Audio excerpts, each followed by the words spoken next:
আজকে আমাদের ছাদ বাগানের ড্রাগন ফল তোলা হবে। দেখো প্রচুর পরিমাণে পেকেছে, তোমরা তো জানোই। আর এই যে ছাদ বাগানের মালিক তুলছে, কারণ মালিকের এটা বেশি পছন্দের ফ্রুটস আর কি।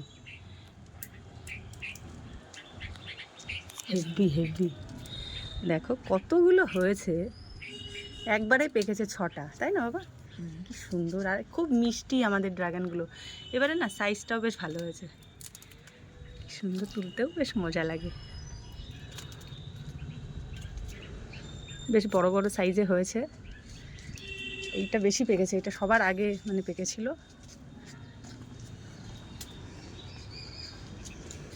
ওয়াও, এক ছুরি হয়ে গেল আজকে পুরো। তুলতেই মজা লাগছে, দেখি। ধরো, এই যে ধরো। ও কি সুন্দর না ড্রাগনগুলো, হেভি হয়েছে।